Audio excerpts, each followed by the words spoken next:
Council members, can you come into the well? All council members, can you come into the well?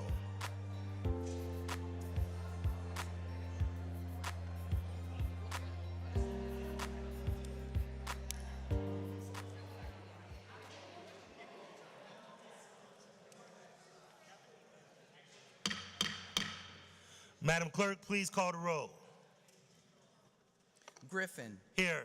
Bishop, Conwell, Davis, Gray, Harsh, House Jones, Hudson, Jones, Casey, Polensik, Santana, Shaw, Slife, Starr. You have a quorum, Mr. President. Thank you. Would everyone please rise for a moment of silence, followed by the Pledge of Allegiance?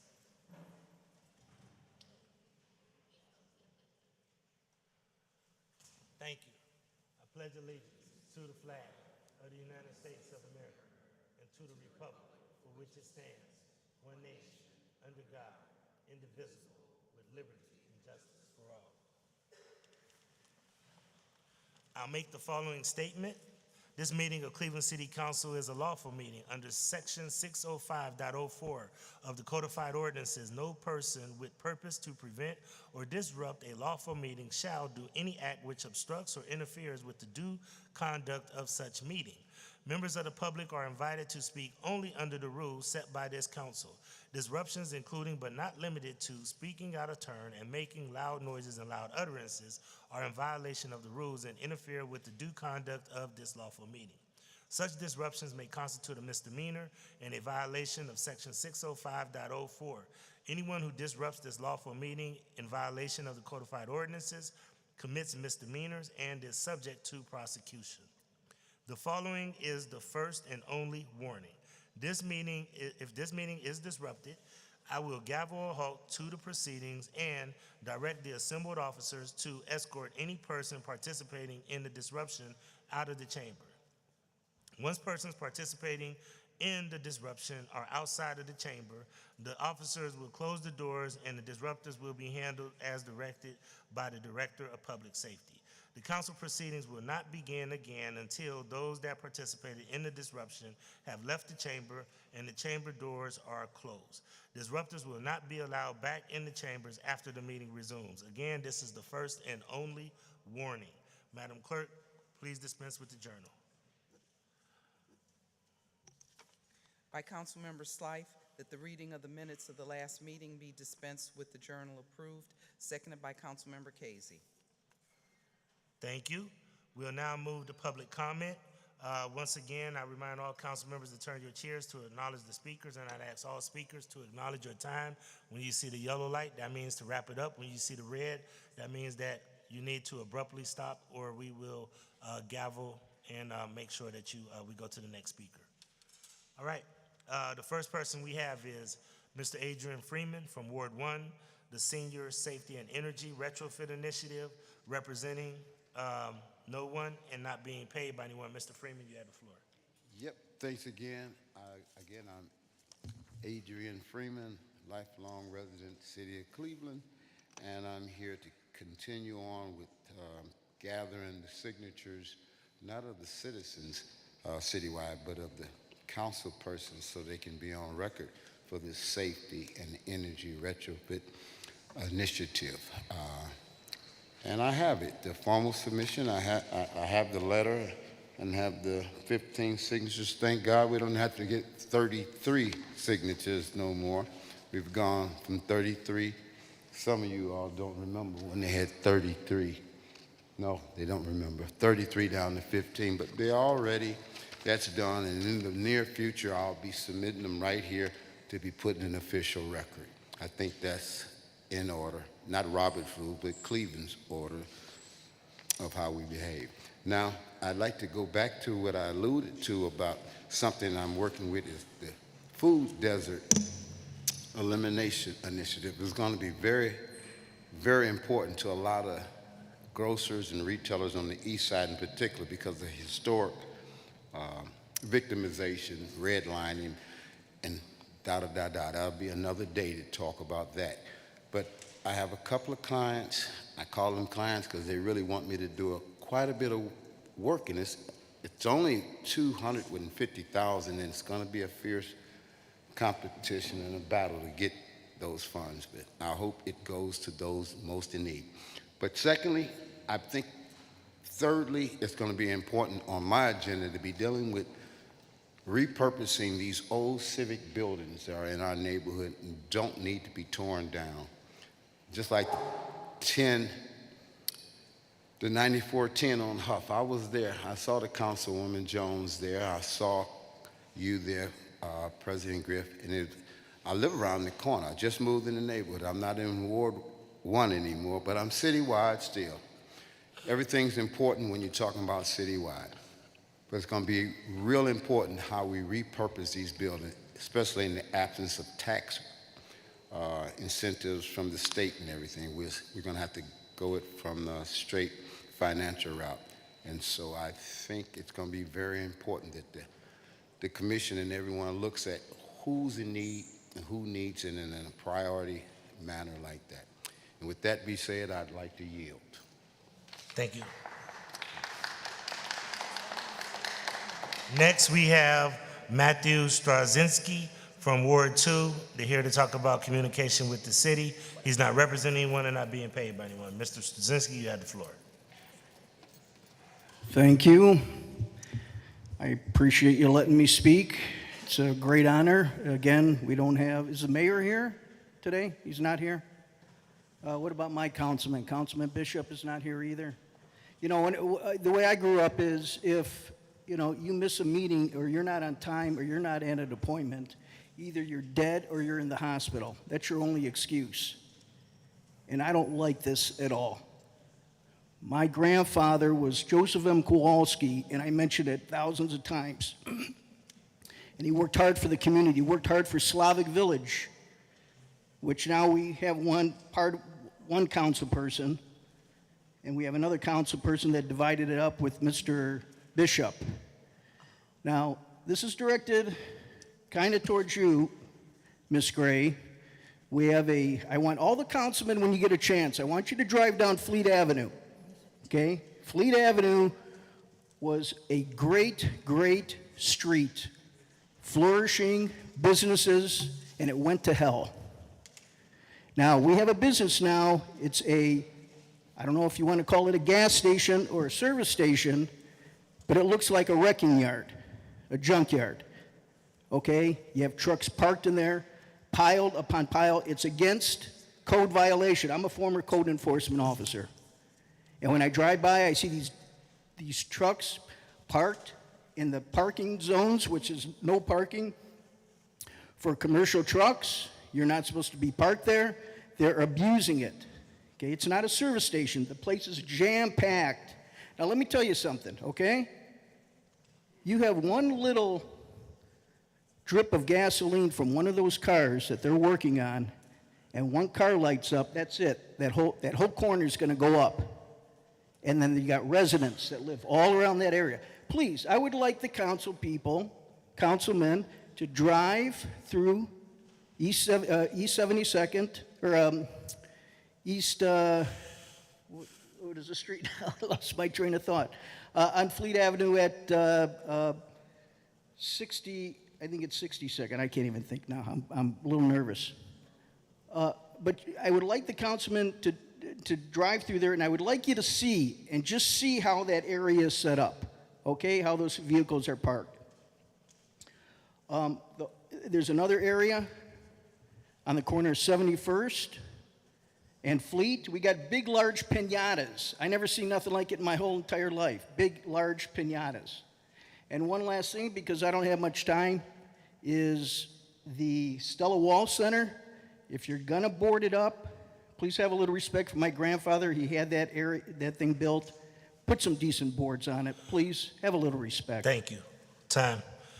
Next, we have Christina Hill from Ward 11 to talk about city collaboration and support for small businesses. Christina is not representing anyone and not being paid by anyone. Good evening. I'm here for a second time regarding the closure of my child care center, Tiny Heroes Academy. The first time I came, I shared my timeline. I spoke about what was lost, jobs, families losing stability, children losing a safe space, and my reputation taking a hit. And I asked a question that I'm still sitting with. Why was I treated like a criminal? I'm not here to repeat everything.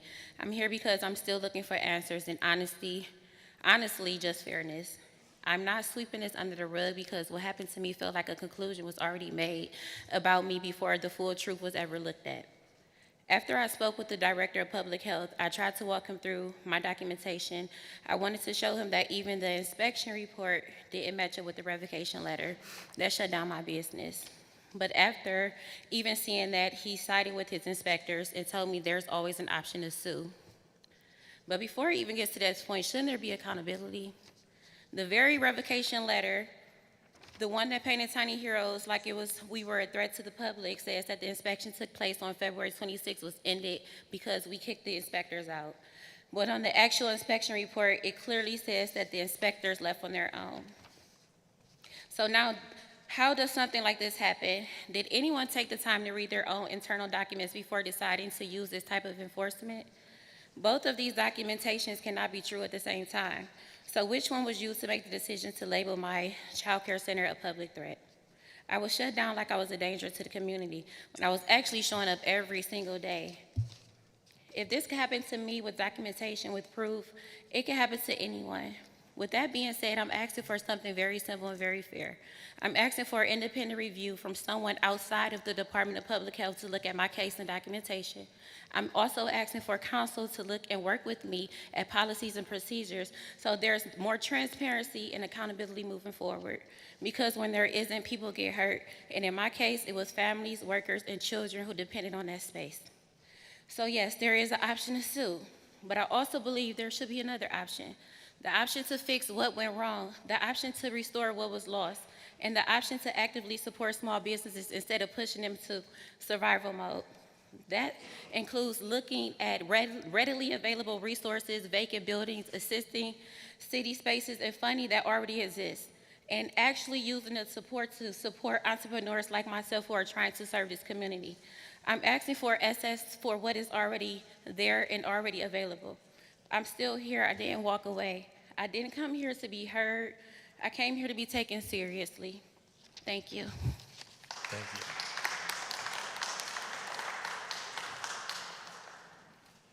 All right, next we have Bridget Smith Jackson from East Cleveland to talk about a housing solution. She is not representing anyone, not being paid by anyone. Ms. Smith Jackson, you have the floor. Good evening. Tonight I come before you again with real situations. What we are seeing across Greater Cleveland is not isolated, it is systemic. First, I want to speak to Ms. Watkins, who has given me permission to continue sharing her story. She is still homeless. I want to take a moment to acknowledge and genuinely appreciate the members of this council, as well as Fair Housing and Community Development, who have responded to my continued outreach and stepped in to help identify pathways towards housing stability. That matters, and it is not overlooked. But I must also be clear, access to safe, stable housing should not be contingent upon how many times someone shows up in this podium, or how persistent they are in navigating systems that are designed to serve them in the first place. Second, there was another woman aired on the news with Ms. Watkins. I asked her permission to share her story. She told me to share everything. She is in a motorized wheelchair and could not access common areas due to negligence. Her personal items was damaged and destroyed, all while requesting a transfer. Eventually, she was moved to a unit where she could not bathe due to plumbing issues. And when she spoke up, she was met with retaliation. She told me she had to take a bus in the winter in her powered chair to Superior Hill just to bathe before school. Her words were, "I almost died there. I've never felt so endangered, unheard, and neglected in my life." So she left, not because she wanted to, but because she had to survive. And third, I am currently working with a mother, raising 3 children, 2 of them with disability, who is still living inside one of these properties. She is doing everything right, yet she cannot get clarity on her rent ledger. Her maintenance requests are going unanswered, and she is now fearful that simply asking questions will put her in a housing risk. I am sharing her situation now proactively so that no one in this room can later say they did not know. The room is This room is officially on notice, and that leads me to action tonight.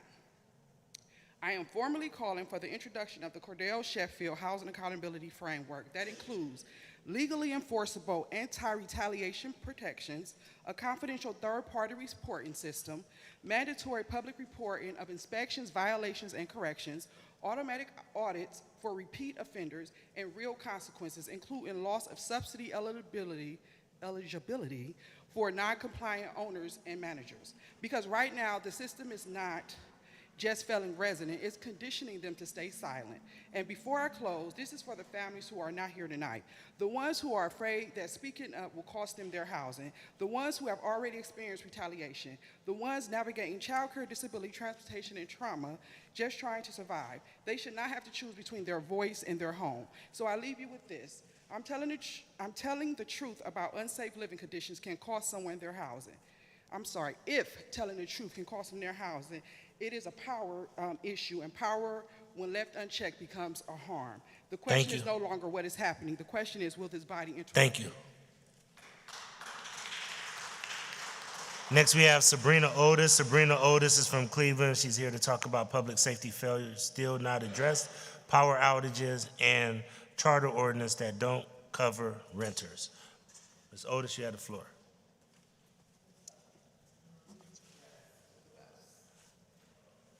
Good evening, everybody. I'm going to be as fast as I can. I'm going to start with the charter ordinance that don't cover renters. Renters are paying bills, and I brought it up the last time I was here about the garbage. I don't know who oversees garbage anymore because y'all, they keep replacing folks. But renters are still being hit with tickets for excess garbage. When it's bulk, people are allowed to put garbage out. You can't keep hitting renters up to pay it because you're not doing it to the homeowners. And when the homeowners have a problem, their remedy is to go here to this building, talk to somebody, and then the money is reversed or the tickets aren't being given. But $350 is a lot of money for excess garbage. And if we have to pay that other Rimpkins, whatever they are, that's $190. We are renters. We don't own homes, so why are we having to go into our pocket and pay the most? And it's starting to annoy me because nobody is addressing it. You want us to be part of the community, but we only can be a part of the community a little bit because we're not homeowners. I think that's garbage because if you look in this city, it's more than 70% renters, not homeowners. There's the difference. So I would like something to be done. Renters should get some of the equal. The next thing that I'm complaining about, power outages. Cleveland Public Power is suffering just like First Energy. And we as residents want to know, are we getting some money back? Because First Energy showed giving their people money. It's coming in 3 increments. I read it online. They're getting money back. So are we getting anything for all the power outages we go through? We suffer just like everybody else. And it's not fair. And the fact that you guys have a committee for utilities, that should be discussed. If we're going to flip out on First Energy, I want Cleveland Public Power to get that same energy right back. And lastly, when I'm talking about public failures, safety failures, there's 2 points. With the lights being out on the street and all the potholes and people just being harmed, when is that going to be addressed? How long? The weather is nice now. Can we get some of these potholes and can we get some lights on? Like, figure it out. Find the funds and help us stop torturing residents that actually live here. But you guys are making a way, with Opportunity Corridor and all the other places for people who don't even live here. Like, if we didn't live here, we would get help. But because we're here, we're trapped to have to put up with subpar services. And that is what I had to say. Have a great evening. Thank you. Next, we have Lauren Lawler from Cleveland to talk about infrastructure failures, water main break, power outages, and other city issues. Lauren is not representing anyone and not being paid by anyone. Lauren, you have the floor.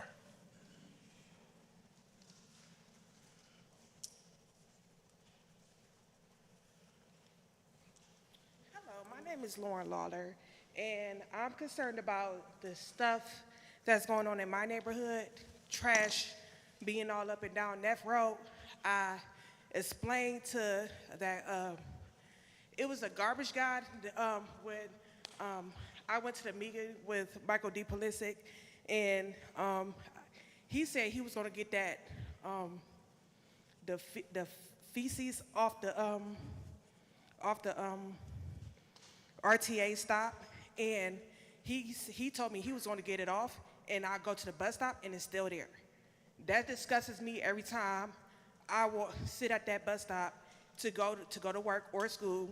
I get disgusted, and that stuff is still sitting there. The trash that's up and down that road disgusts me. I want to live clean.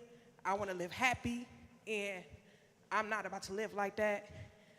He explained to me that he was going to send workers around there to at least, clean that stuff up.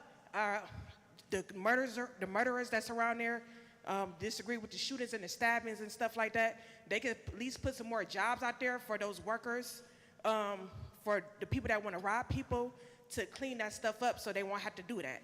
These people that's probably have felons or whatever case is, they probably want to, go around shooting and stabbing and stuff or whatever case is because they don't have a job or whatever case is, because they want to rob people or don't have a job or whatever case is. They need to put more workers out there to clean that stuff up. So that's all. And then the water main break or whatever case is, the community needs to be more healthier. So that's all I got to say. Thank you. Thank you. Next, we have Larry H. Gardner from Ward 3. Larry is not supporting the recall of Mayor Justin Bibb. He is not representing one and not being paid by one. Good evening, City Council members, Council President Blaine Griffin, everybody on the City Council. I come to you because I've been a podcaster in the city for 10 years. And the thing about it is, thank you. And the thing about it is that I do not support this recall because, number one, this is bad comedy. Those people who are behind it have not been around when I started protesting and fighting for Black Lives Matter and marching parades like I have. Number two, we have a primary going on in Cuyahoga County and Ohio for state reps, the governor, and other judicial candidates. If they wanted to put Mayor Bibb out, they had a chance last year during the election to do so because he did have an opponent. Number three, who's next? I'm looking at every single one of you in Cleveland City Council, and you earn your seats by getting your people voted in, by going out and soliciting votes because of the simple fact of the matter is that you put in the work. Who they want out next? Would it be Councilman Starr? Would it be Councilman Griffin? Would it be Pulisic and Conwell? Or would it be Deborah Gray? I voted for Mayor Bibb because I believe in what he has vision for the city. I support every single person in here, from Nikki Hudson to Tammany Shaw to Austin Davis. The thing about it is that what they want is not what I want. $200,000 for a recall is going to cost more the city's taxpayers money, something that as a taxpayer in the city of Cleveland, I cannot afford because we got a madman, a convicted felon in office in the White House that wants to take away everything. If they want to be angry about something, have them be angry about that instead of trying to pick for low-hanging fruit. We understand that there's going to be stuff we don't agree on, but at the end of the day, I'm going to take the words and twist them by one of the greatest presidents in the United States of America, Barack Hussein Obama. Don't boo, don't recall, vote. Thank you. Thank you. Next, we have Juan C. Collado Diaz from Ward 12 to talk about the recall of Mayor Bibb. He's from the Accountable Cleveland area, and he's not being paid by anyone. Mr. Collado Diaz, you have the floor. Thank you, Council President. Good evening, everybody. Today, I am very proud to say that as a week ago, we have submitted a recall petition, and there's 1,000 signatures that we have collected. I have done this with a small group of people. We have let some people just go out of our group because they're not the perfect fit, and some others are amazing, and we're doing this work. I want to also add some things to this recall. There's a data center happening in Cleveland. Again, the people of Cleveland have spoken against data centers over and over again. They bring no good, electrical bills go up, our water, like literally, is slowly just getting destroyed by these data centers. We are losing our best resource in this city, which is our beautiful lake, to a data center. What is gonna happen eventually? We're just gonna upload our consciousness into computers and live that way? Because that really sucks and sounds actually stupid. It sounds like something from Hollywood. But yeah, I wanted to add that to one of the reasons of this recall. Then the other one is the ShotSpotter technology. We're talking about how much it will cost to do a recall. Let's talk about how much that costs, even though the residents of Cleveland have said no. This didn't even go through council, but the executive office of Cleveland decided, and this is what they have to do. I also want to go over the non-elected officials that people are afraid and may take over. Believe me, if I'm doing this recall against the mayor right now, I will stand here and do another recall to get rid of Mark Griffin if he gets up there, because he won't. And I will recall every single member onto an elected official is the one in that seat.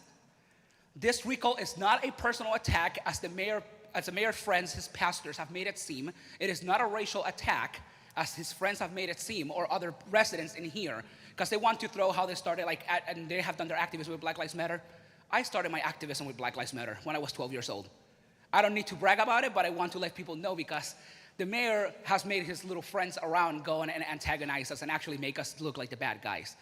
This recall is not a personal attack, it's an attack on your administration and on your horrible policies. It's an attack directly because we as a city deserve better and we need to be better. We need to do better. We had the chance, you had the chance every time that I call your office and I was told email and then I sent an email and never got returned to me to sit down and talk about these issues in our city. Sadly, those issues were not talked about and now this is the best option. If you have a problem, you get rid of the problem, and the best way to do it is a recall. People are screaming, go do it at the federal level. Well, guess what? If you know the law of the United States, that ain't my power. As a citizen, I don't have that power. That power goes to Congress. And sadly, I will tell you right now, I don't think I'm fit to be the mayor of Cleveland, nor I'm fit to be a congressperson in the United States. I have a lot to learn. I'm 25 years old. I have a 1-year-old, and I have more important things in my house. But this, to me, is important because it's my city. It's where I want my son to grow and actually do better and be better for the city. I want my son to actually live in a city that he loves and it's not taken by data centers and mayors that are going out of our town. Thank you. Next, we have LaDonna Wheeler from Ward 9 to talk about CPP and Councilman Casey's comments at last meeting regarding power outage. LaDonna is not representing anyone and not being paid by anyone. LaDonna, you have the floor. Nope, not being paid by anybody. I'm here to comment about our chronic power outages in the Glenville area. And also to remark about Councilman Casey's remark about how we should have went to church and prayed. Councilman, I did go to church. I went, I prayed, and I prayed that my mouth would not be foul, that I would not use unprofessional words tonight. Because let me tell you, I can. Ask Justin Bibb. Because he got my wrath one time. Also, I want to let you know your apology was half-hearted. It had racially overtones to it. And let me tell you, when I heard it, I was clearly upset. And I'm sure other people were as well. You did not show any empathy whatsoever towards anyone who lost power during the Easter holiday. I myself had to pivot and cook on the grill because I didn't have no power. Also, I want to say about the power, if someone blinks one eye too hard, the power goes out. And when my power goes out, it goes out for 12 to 48 hours. I either have to go to a hotel or I just have to tough it out. And frankly, I'm tired of toughing it out. Also, all of council, all of you knew that that infrastructure for CPP needed to be updated. And all of you who have been on council going into your second term, why didn't you do anything?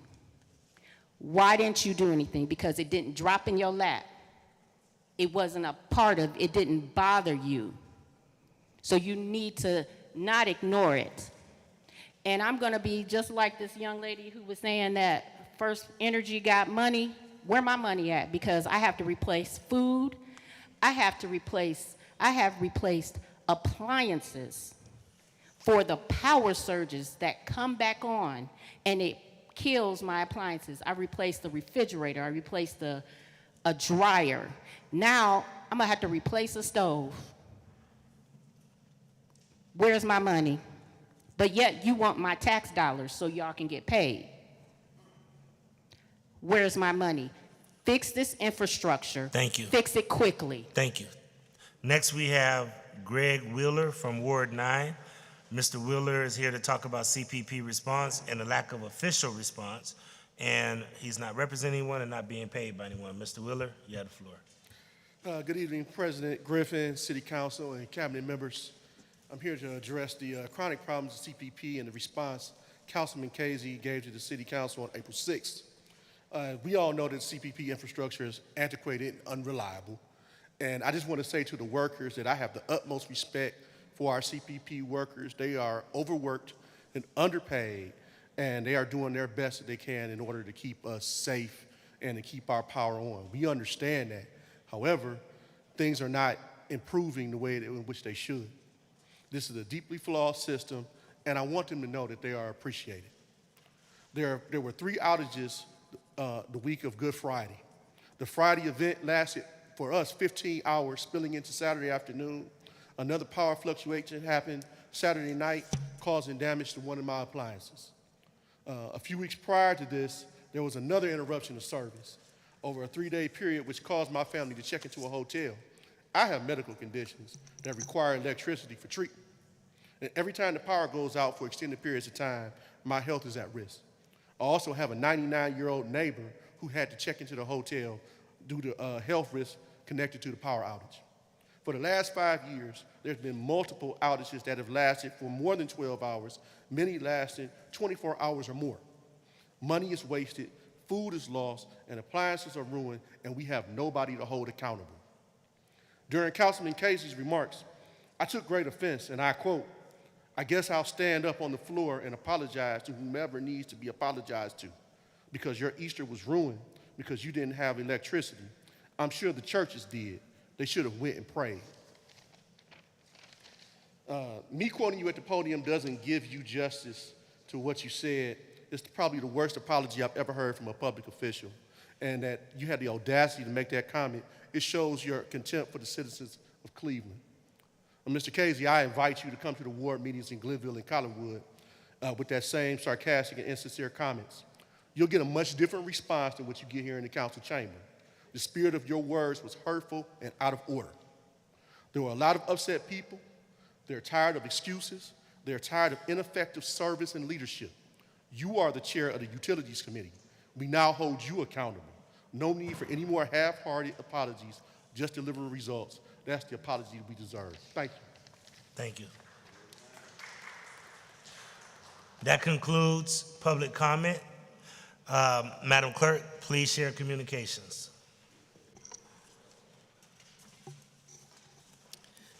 File number 482-2026 from Mayor Justin M. Bibb, appointment to Cleveland Cuyahoga Port Authority. Eddie Taylor, appointment for a 4-year term ending April 7th, 2030. File number 483-2026 from the Mayor's Appointments Committee of Cleveland City Council, recommending approval of the appointment of Luis Cartagena to Cleveland Cuyahoga County Port Authority, term ending January 31st, 2029. Cleveland Cuyahoga Port Authority, without objection, the appointment is approved. File number 484-2026 from Mayor's Appointments Committee of Cleveland City Council, recommending approval of the appointment of Glenn Shoemate to Cleveland Cuyahoga County Port Authority, term ending January 31st, 2028. Cleveland Cuyahoga County Port Authority, without objection, the appointment is approved. File number 485-2026 From the Mayor's Appointments Committee of Cleveland City Council, recommending approval of the appointment of Anastasia Elder to Greater Cleveland Regional Transit Authority, term ending March 2029. Without objection, the appointment is approved. File number 486, 2026. From the Mayor's Appointments Committee of Cleveland City Council, recommending approval of the appointment of Emily Harper to Greater Cleveland Regional Transit Authority, term ending March 2029. Without objection, the appointment is approved. File number 487, 2026, from the Mayor's Appointments Committee of Cleveland City Council, recommending approval of the appointment of Jeffrey Sleesman to Greater Cleveland Regional Transit Authority, term ending March 2029. Without objection, the appointment is approved. File number 505, 2026, dedication plat for Woodhill Homes Development Project, Phase 5 and 6, located between Woodland Avenue and Mount Carmel Road. Area to be dedicated as Blue Rock Road, Ward 6. Approved by Committees on Municipal Services and Properties and Development Planning and Sustainability. Without objection, the plat is approved.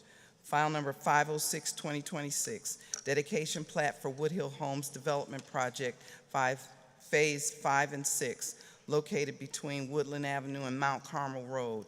Area to be dedicated as Luna Park Avenue, Ward 6. Approved by Committees on Municipal Services and Properties and Development Planning and Sustainability.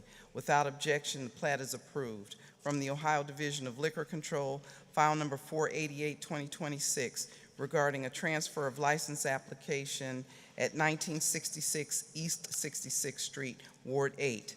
File number 489, 2026, regarding a new license application at 6909 Clark Avenue, Ward 11.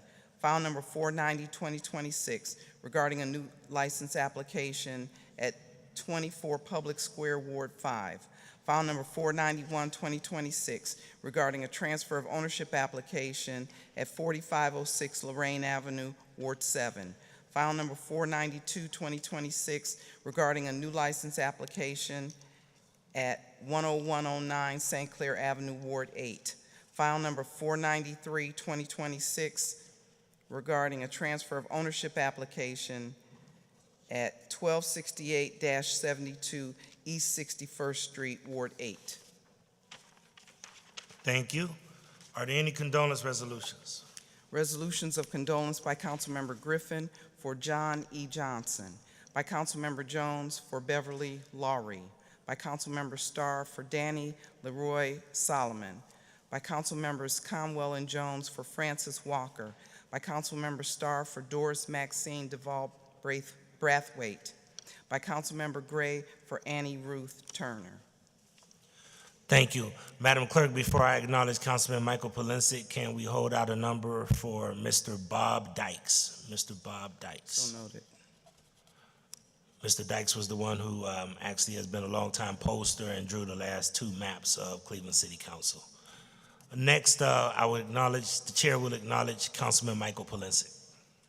Thank you, Mr. Chairman. Madam Clerk, would the clerk please hold out a number for our former colleague, Bill Patman, who was we just learned that he just passed. Thank you. So noted. Councilman Polensek, is there any objection to all of council being added to that resolution of condolence?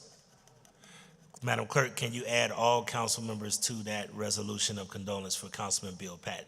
So noted. Councilman Richard Starr. Hey, Council President, can you add out a number for Ward 5's finest, Ms. Elnora Penson? I will get the language over for the condolence resolution for us. Duly noted. Councilman Kevin Conwell? No, Mike got it. Okay. Are there any other condolence resolutions? Seeing no other condolence resolutions, will all council members rise for a moment of silence?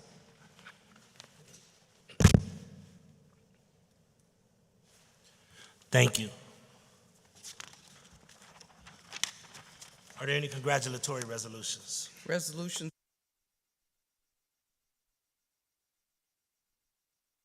Mont Mile the First. By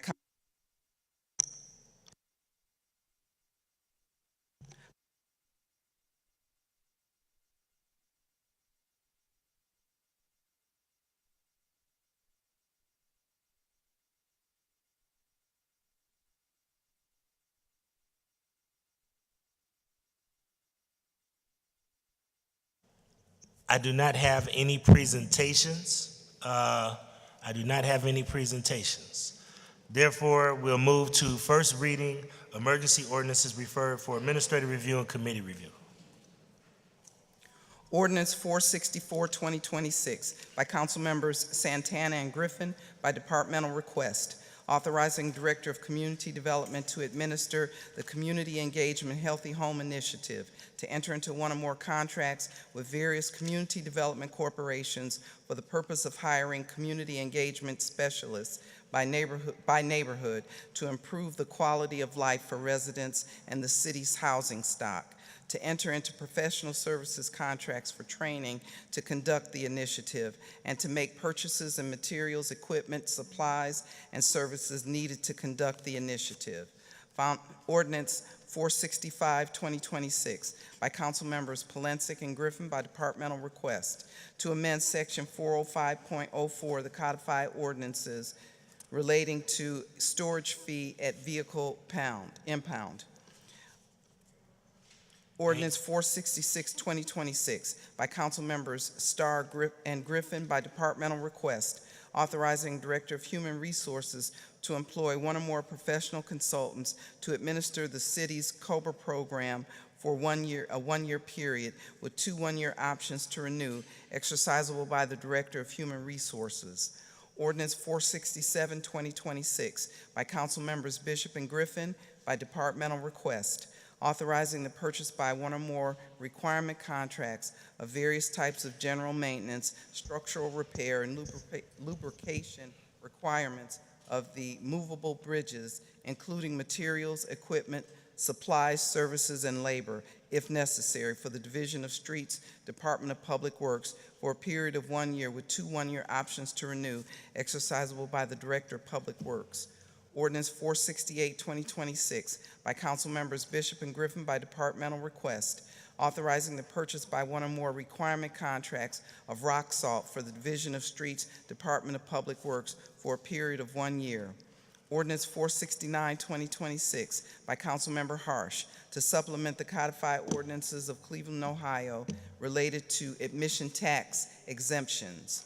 Ordinance 470, 2026, by council members Bishop and Griffin, by departmental request, authorizing the purchase by one or more requirement contracts for the transfer and disposal of solid waste for the Division of Waste Collection and Disposal, Department of Public Works, for a term of 2 years with 3 one-year options to renew, exercisable by the Director of Public Works.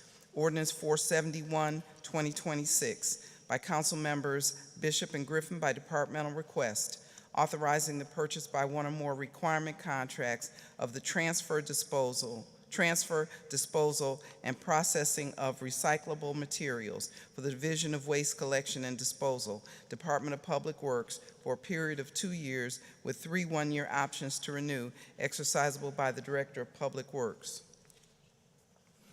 Thank you. First reading, emergency ordinances to be passed. Ordinance 472, 2026, by Councilmember Casey, to amend Section 2 of Ordinance 288, 2026, relating to the agreement with Bel Air Puritas Development Corporation for the Summer Safety Series. Thank you. Read the motion to suspend. I'm still reading. Okay. Ordinance 473, 2026, by Councilmember Griffin, authorizing the Director of Department of Community Development to enter into agreement with the City Club of Cleveland for student participation project, providing civic engagement of Cleveland youth through the use of Ward 11 casino revenue funds as such wards existed on November 15, 2025. Ordinance 474, 2026, by Councilmember Casey, authorizing Director of Department of Community Development to enter into agreement with Bel Air Puritas Development Corporation and DBA Jefferson Puritas West Park Community Development Corporation for the public purpose of providing Ward 13 code enforcement program through the use of Ward 13 casino revenue funds. Ordinance 475, 2026, by Councilmember Casey, authorizing the Director of Department of Community Development to enter into agreement with Bel Air Puritas Development Corporation DBA Jefferson Puritas West Park Community Development Corporation for the Jefferson Puritas Home Repair Classes Project through the use of Ward 13 casino revenue funds. Ordinance 476, 2026 by Councilmember Casey, authorizing the Director of Department of City Planning to enter into agreement with Bel Air Puritas Development Corporation, DBA Jefferson Puritas West Park Community Development Corporation for the third annual music keynote to the city through the use of Ward 13 casino revenue funds. Ordinance 477, 2026 by Councilmember Gray, authorizing the Director of Department of Community Development to enter into agreement with New Point Community Development Corporation for the Kids Pantry Project through the use of Ward 3 casino revenue funds. By Ordinance 478, 2026 by Councilmember Santana, authorizing the Director of City Planning to enter into agreement with Metro West Community Development Organization for the Grow Wizard Paint a Better Picture Project, providing a community beautification project through the use of Ward 14 casino revenue funds. Ordinance 481, 2026 by Council Members House Jones, Santana, and Griffin by departmental request to amend Section 1, 2, and 3 of Ordinance 747, 2024 relating to approving the addition of certain property to the Northeast Ohio Advanced Energy District and providing for the assessment of the cost of the special energy improvement project in the district. Read the motion to suspend the rules. By Councilmember Slife, that the rules be suspended and the legislation just read be placed on final passage, seconded by Councilmember Casey. Call the roll. Griffin, Bishop, Conwell, Davis, Gray, Harsh, House Jones, Hudson, Jones, Casey, Polensek, Santana, Shaw, Slife, Starr. 13 yeas. Call the roll on passage. Griffin, Bishop, Conwell, Davis, Gray, Harsh, House Jones, Hudson, Jones, Casey, Polensek, Santana, Shaw, Slife, Starr. 13 yeas. Thank you. First reading emergency resolutions referred for administrative review and committee review. Resolution 480, 2026 by Council Members House Jones, Santana, and Griffin by departmental request, approving the creation of the Cleveland Superior Arts Improvement District as a special improvement district in the city, accepting petitions from owners of the property in the proposed district, approving a plan for public services, declaring that the creation of the district is necessary and the plan will be conducive to the public health, safety, peace, convenience, and welfare of the proposed district, providing for the assessment of the cost of such work upon benefited properties in the district, and declaring an emergency. Thank you. First reading emergency resolutions to be adopted. Resolution 479, 2026 by Councilmember Casey, objecting to the transfer of ownership of a C1, C2 liquor permit to 12702 Lorraine Avenue. Resolution 507, 2026 by Councilmember House Jones, honoring New Voices for Reproductive Justice and celebrating Black Maternal Health Week 2026 from April 11th to April 17th, 2026, with the theme Rooted in Justice and Joy. Thank you. Read the motion to suspend the rules. By Councilmember Slife, that the rules be suspended and the legislation just read be placed on final passage, seconded by Councilmember Casey. Thank you. Call the roll. Griffin, Bishop, Conwell, Davis, Gray, Harsh, House Jones, Hudson, Jones, Casey, Polensek, Santana, Shaw, Slife, Starr. 13 yeas. Call the roll on adoption. Griffin, Bishop, Conwell, Davis, Gray, Harsh, House Jones, Hudson, Jones, Casey, Polensek, Santana, Shaw, Slife, Starr. 13 yeas. Thank you. Second reading emergency ordinances to be passed. Ordinance 359, 2026 by Council Members Polensek and Griffin by departmental request, authorizing the mayor and/or the director of public safety to apply for and accept a grant from United States Department of Homeland Security, FEMA, for the fiscal year 25 Port Security Grant Program, and authorizing the purchase by one or more requirement contracts for safety equipment for the use on the fireboat, supplies and operation search and rescue training needed for the Division of Fire, Department of Public Safety. Ordinance 369, 2026, as amended by Council Members Conwell and Griffin by departmental request, authorizing the purchase by one or more requirement contracts of cremation services for deceased indigent residents for the Division of Health, Department of Public Health, for a term of 2 years with 2 one-year options to renew, exercisable by the Director of Health. Thank you. Read the motion to suspend the rules. By Councilmember Slife, that the rules be suspended and the legislation just read be placed on final passage, seconded by Councilmember Casey. Call the roll. Griffin, Bishop, Conwell, Davis, Gray, Harsh, House Jones, Hudson, Jones, Casey, Polensek, Santana, Shaw, Slife, Starr. 13 yeas. Call the roll on passage. Griffin, Bishop, Conwell, Davis, Gray, Harsh, House Jones, Hudson, Jones, Casey, Polensek, Santana, Shaw, Slife, Starr. 13 yeas. Thank you. Second reading emergency resolutions to be adopted. Resolution 459, 2026, by Council Members Griffin, Santana, Bishop, Conwell, Harsh, Casey, Polensek, Slife, Starr, declaring the month of April as Child Abuse Prevention Month annually in the city of Cleveland. Thank you. Read the motion to suspend the rules. By Councilmember Slife, that the rules be suspended and the legislation just read be placed on final passage, seconded by Councilmember Casey. Call the roll. Griffin, Bishop, Conwell, Davis, Gray, Harsh, House Jones, Hudson, Jones, Casey, Polensek, Santana, Shaw, Slife, Starr. 13 yeas. Call the roll on adoption. Griffin, Bishop, Conwell, Davis, Gray, Harsh, House Jones, Hudson, Jones, Casey, Polensek, Santana, Shaw, Slife, Starr. 13 yeas. Thank you. We'll move to introductions. Are there any introductions? Any introductions? Does council have any introductions? Councilman Kevin Conwell. Mr. and Mrs. Wheeler? Oh, they're right behind me. You guys can stand up. It's Newford Ward 9, the coach and his wife, Mrs. Wheeler. They're the pillars in the neighborhood and everything. I'm glad they didn't come down and jump on me, but I called you several times, right? All right, I called him just to make sure everybody was okay. So let's give a round of applause for the Wheeler family.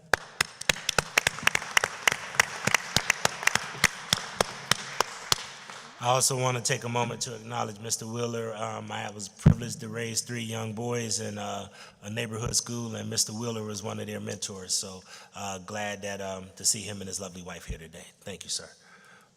Any other introductions? Any other introductions? Any other introductions? Councilwoman Deborah Gray. Just hold it and tap it. There you go. I just want to introduce Linda Howard. She is a dedicated, resident of Ward 3, and she has the kids' pantry in Ward 3. Welcome. Thank you, sir. Thank you. Thank you. That is all of the introductions. We'll now move to announcements. Are there any announcements? Any Councilman Charles Slife and Councilwoman Stephanie House Jones.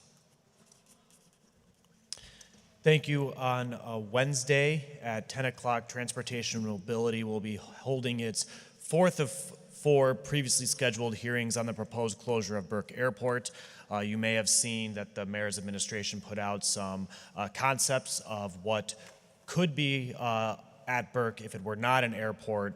I want to be clear that this is not a definitive plan. There's no legislation pending before this body to close the airport. However, I do think that this is an important part of our analysis to understand the economics of what's being proposed so we can make a informed decision potentially at some point down the road. I also want to commit to my colleagues what we've learned through this process is there's a lot of other voices that would like to come and have the opportunity to speak about the airport, especially airport users. stay tuned. I'm going to try to get through legislation through May, and I think we'll be having some special hearings over the summer on that, as well as something to flag, bringing RTA in to have some conversations about their service cuts, specifically cuts to the 78 route, which is 117th, west 117th and Puritas, cuts to the 86, which serves my ward on Rocky River Drive. It's a lifeline for residents at CMHA's Riverside Park, which by my number is the third or fourth largest CMHA estate in the entire city. They're going to be on the edge of the city with an hourly bus route, which to me is unacceptable. And then also the number 10, which serves 93rd East 105th up into Collinwood and is among the busiest lines in the entire system. So why it would be cut back is something that is hard for me to rationalize. So stay tuned for future hearings coming out of Transportation and Mobility, but specifically this week will be the fourth of 4 hearings on Burke. Thank you. And I know that you said a few things about the areas that you serve, but I would tell you equally as important are the 10 and some of the other routes that really are critical to our largest employer and to our eds and meds institutions like the Cleveland Clinic as well. So I'm looking forward to that hearing because I think that affects our community tremendously. Councilwoman Stephanie House-Jones and then Councilman Michael Polensek. Yes, hi, good evening. I just wanted to invite Ward 8 residents to our very first neighborhood network night. This body voted in support of our grassroots community fund, and the first neighborhood network night will be tomorrow, Tuesday, April 14th at the Neighborhood Connections office at 1971 East 66th Street. So for residents in Huff, St. Clair Superior, Goodrich, Kirtland, Glenville, Asiatown, and downtown, tomorrow from 6 to 8 p.m. come, and we are starting this work as we are starting our community fund and getting residents to get to know each other and provide mutual aid for one another. So people are invited. Just hope to see you tomorrow. Thank you, Councilwoman. Councilman Michael Polensek, announcements. Okay. Councilwoman Deborah Gray, announcements. Add one more route. That's 19B on Fleet. That's also, on the Cunny block. Just want to add that too. So we're looking forward, and one of the things in preparation, Councilman Slife, we probably want to make sure that we understand what all routes are being cut, because I think this impacts everybody in the city, okay? We will now move to miscellaneous. And right now, I have Councilman Michael Polensek and Councilman Christopher Harsh. Councilman Polensek, you have the floor. Thank you, Mr. Chairman, my honorable colleagues, Mr. Mayor. My colleagues, I rise to address the issue we've learned over the weekend with an executive committee of CMSD meeting. We've learned that approximately 410 teachers, administrators are going to be terminated from CMSD.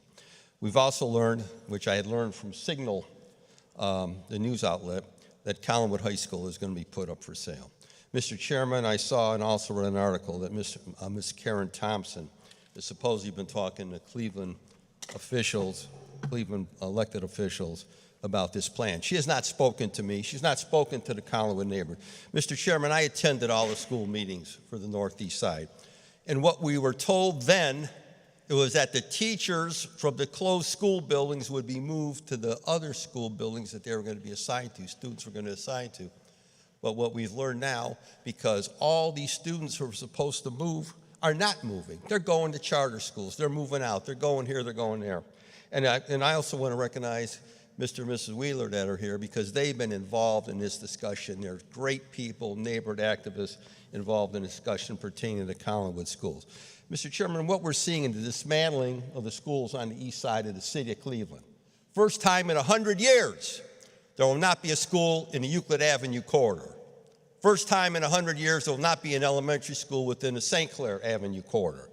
Historic Collinwood High School, the hub of the Collinwood community, is now going to be put up for sale. And as I've said to the mayor and I've said to CMSD, it'll be a cold day in hell before I remove the landmark status of Collinwood High School. Largest school in the city of Cleveland, once the largest high school in the state of Ohio, decimated, stripped of critical programs, as the residents and the staff know at Collinwood, and what they did at Collinwood was criminal. Just what they did at the elementary schools, took the STEM program out of Henning Gibbons. Oh, kids don't want to go there. Well, when you take all the programs out of the buildings on the northeast side, then you wonder why parents do not want to send their children there. Look at the population loss in the Glenville neighborhood as a result of school closings. The proof is in the pudding. You cannot keep decimating, stripping the east side of programs, critical education, and expect our residents and their children to stay. What we have seen on the east side is that people talk with their feet. They're fleeing right now to the charter schools in Euclid, Shaw High School, and surrounding schools in our own community as well, charter schools. And some of those charter schools, as we all know, are not the greatest in the world. But residents feel they have no other choice. What has happened at CMSD is outrageous. You talk about a mismanaged system. They lay off teachers, going to lay off teachers, but yet they provide excessive pay raises to the top staff. They hire consultants, an insult to the taxpayers of the city of Cleveland. And they go about their business like they don't care. And in 2024, when the residents of Cleveland supported a school levy, did they tell us, give us any indication that they were going to do this? But we know they worked on this plan for a year. And then by some strange coincidence, the day after the council and mayor's election, the very next day they announced their plan. Man, that was a real coincidence, because they did not want this to be discussed in the course of an election, which it should have been, about transparency. The taxpayers had a right to know, and our parents have a right to know what's going to happen to their children. So what's the game plan for the northeast side? Just decimation, isolation, take away our educational opportunities, and then wonder why we have poverty, despair, and lack of opportunity in our city. It's no coincidence what's happened here. This is premeditated, what they did on the northeast side. And Mr. Chairman, you know what? If anyone thinks that I'm going to get lockjaw over this, I got news for them. I got news for them. Thank you, Mr. Chairman. Thank you. And I'm simply trying to uphold the rules that council has done. If anyone ever needs extra time, I need to know in advance, because I really try to hold council, just like we hold the listening body, to the 4-minute rule that we all agreed upon. But if there's extra time needed, please let me know in advance, because I want to be respectful of everyone's commitment. Councilman Christopher Harsh. Thank you, Mr. President. I'll be brief. I just want to talk about the resolution that was introduced tonight, 469, 2026, the admission tax. I've had a chance to talk with some of you about this, and we'll have more conversations. In the days ahead, it got referred tonight, so we'll bring it to the table. But in a nutshell, this is 7 pages that changes one number. It changes the exemption limit from 150 capacity club to a 750 capacity club. So all we're changing is 150 to 750. The reason that I'm asking you all to consider this and support this is that the ticket tax was first introduced in 2003. It was last revisited in 2017. But since then, COVID happened, and in 2020, a lot of the local venues had a very, very difficult time making payroll while everybody was staying inside, and they have not recovered yet, actually. While a lot of society has caught back up and recovered, our local venues have not, and an independent study in 2025 found that 75% of local clubs are actually not making money. They're losing money, and I asked the operators how this is happening. They said, well, we live on loans. We all owe people money, and we keep borrowing money and hoping that next year we break even. So I'm fairly certain that the cost to the coffers will be less than $100,000. I've checked in with some of them. There aren't, again, a lot of venues that are going to fall into this change. I think it'll be far less than $100,000. But while that's not a lot to us, it does mean a lot to the people that operate these venues. And these are all, by the way, locally owned clubs. These are mom and pop shops, so to speak. These are not we're not talking about the Rocket Mortgage Fieldhouse. We're not talking about the Agora. We're talking about the local places owned by our neighbors, the ones that actually support our arts community the most. So we'll have more conversations about this. I just wanted to sort of set the table a little bit and share some of that with you, and look forward to talking with you all individually as this comes to the committee. Thanks. Thank you, Councilman. I do not see, Councilman Kevin Conwell. Well, you know I support that the legislation 100%. And matter of fact, many of the venues in Similar to the Arts and Jeremy Johnson, the rest of them, Chris Harsh was talking about that, and they have not came out of the pandemic. You know, when you look at the Rock and Roll Hall of Fame, all that stuff came from us with those venues. You must protect them, CP and everyone else here.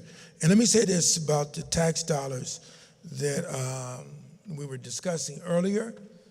These venues will be able to put in more payroll tax dollars that will go out into our economy. And they're going to bring bands there and money will be flowing.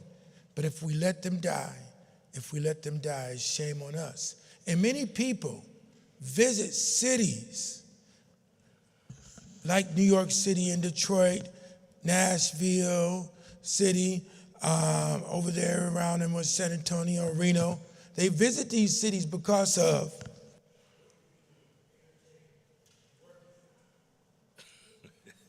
Just touch it, sir. Don't got to just touch it. working with these venues. And that's why they visit. And you'll go back again and again and again when we go even to the National League of Cities. We visit New Orleans, we visit Nashville, but we go back because these venues are there. And we got to make them strong, and we have to continue to make them strong. And that's why, as I said earlier, it's a shame when you come here, and if you go to Rock and Roll Hall of Fame, if these venues die, you can't let our city die. So I encourage and I sign on that with you. I'm going to co-sponsor it, right? I'm going to co-sponsor it with you, and we'll work hard to keep jazz and music alive in the city of Cleveland. Thank you very much. Thank you. Councilman Richard Starr.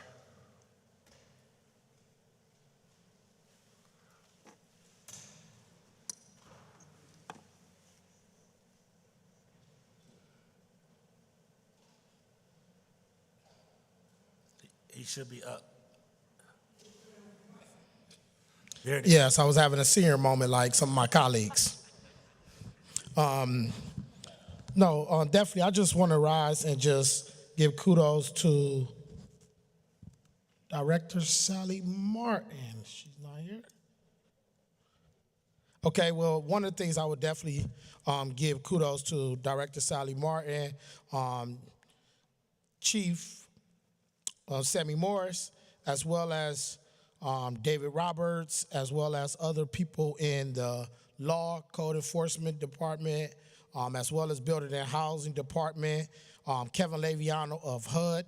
For the last, I think, 2 months, we've been having monthly HUD Trouble Asset Roundtable discussions. And what we do in this meeting is we bring everybody from HUD, everybody from Building and Housing, and we start to talk about those HUD trouble asset properties for us to be able to figure out what we need to be doing in alignment. And I believe we getting a lot of synergy on how we can work together to address those. And I definitely want to give kudos to her leadership on addressing these issues that she's heard from the residents, she's heard from my office, under the Mayor Bibbs' leadership. I want to commend your team for bringing these roundtables, and these are not stuff that's just going on once. These are monthly conversations, and she also sends them out to some of us. If any council colleague have any property that they're dealing with when it's revolve HUD or anything, that's an opportunity for you to talk to everybody in each bureau, every department, to be able to get some resolution. And I know one of the major properties that I have been dealing with Rainbow Terrace, that's been a big topic, and I believe we have a meeting scheduled with this owner about some of the changes that we want to see and what they're going to expect. And also from these roundtables, there's going to be opportunities for us to collaborate on pieces of legislation to hold individuals accountable, as well as a database for those who are repeated offenders. So I definitely want to rise and make sure I give kudos to our Building Housing Director, Sally Martin, as well as Kevin Laviano of HUD, the Police Division, Chief Sammy Morris and Dave Roberts from the Law Department for coming together, so setting these on our schedule so we can get some action because the people need it. Thank you. Thank you. And I, too, want to acknowledge Director Martin. I think we had a very, very good strategy to deal with some of the abandoned and neglected properties in the Shaker Square area. I won't divulge all that we were looking at doing, but I thought it was very creative on behalf of her and Director Mark Griffin. And hopefully, at some point in time, HUD will treat our communities in a better manner than they are. And I do want to acknowledge that I was just told that Director Martin O'Toole is not here because she had to get to the hospital because she's expecting a grandchild. And if anybody knows how I feel about grandchildren, I definitely understand that we need to give her a round of applause, and hopefully everything is okay. I do want to take a moment to acknowledge Councilman Tanmay Shah. Councilman Tanmay Shah. Thank you, Chair. I rise just to make 2 quick points. Just this past week, we found out that the administration has authorized contracts with ShotSpotter and Flock without approval of council. And I wanted to just express my disappointment and disagreement with this decision. This is something that I think council is going to have to understand and figure out what we can do going forward. I know there's been conversation, and I look forward to it. Mayor Bibb, it's disappointing. I know you said that you were not going to be collaborating with ICE, but knowing what we know about Flock and ShotSpotter and how they're sharing data with ICE, it's really concerning that we don't have more of these safeguards. And this is something that we, at some point we have to ask, how much is enough for the police? $27 million in overtime, and it's still not enough, and they still need all of this tech. At what point is enough is enough? It's already the biggest department that they're getting money for, and we keep coming back to the table. Well, now we're not even coming back to the table. So it's a growing concern, and that leads me to my second point, speaking in favor of the marijuana tax split that was authored by Councilman Starr, because the more I see this administration spending priorities, the more I understand that not enough is going to our neighborhoods, and we need more of that. So I stand to support that resolution, and I hope more of my council members will also agree with that. So thank you. Thank you. And just a couple of things that I will acknowledge, and I will say that I too had a conversation with the director as well as the administration, and the ordinance that was used was called ordinance number 181.102. And myself and Councilman Polisic, as well as the leadership team, have already begun having discussions on what we need to do to make sure that we have legislative approvals and protections in place. So we have that concern. We will also have some other concerns and conversations, but I will caution this council on one thing. We are not 15 mini mayors, which means that we have to be very careful on trying to, trying to just create different funding mechanisms that are specifically tied to wards. And the reason I want everybody to be cautious with that is because that will definitely lead to inequity, and equity and equal is not the same. So those are things that we will have a broader conversation. I've talked to Councilman Starr. I believe us as a body will have more conversations on that, and I look forward to having those conversations, Councilman. Okay? Thank you. I do want to take a moment, if I could, of personal privilege. Bill Patman. Some of us that's been around Cleveland politics for a while remember and can tell you some dedicated public servants that have sat in these seats. All of you know by now, even some of the newer council members know how tough this job could be. One of the people that did that job with style, grace, and very much wisdom and talent and intelligence was Bill Patman. Bill Patman was a statesman that deserves to be honored and that this city needs to remember in a very special way.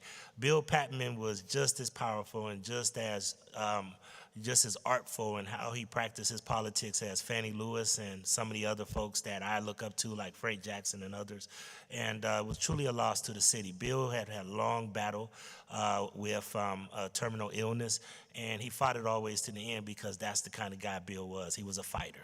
I have to say personally, it was times in this business when I was on the opposite side of Bill.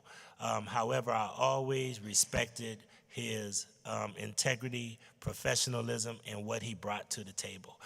It's because of people like Bill that I've been able to really understand and see what being a good public servant is about. So I'd ask all council if we could one more time stand up and acknowledge a former member of this body and the administration as well, Bill Patman.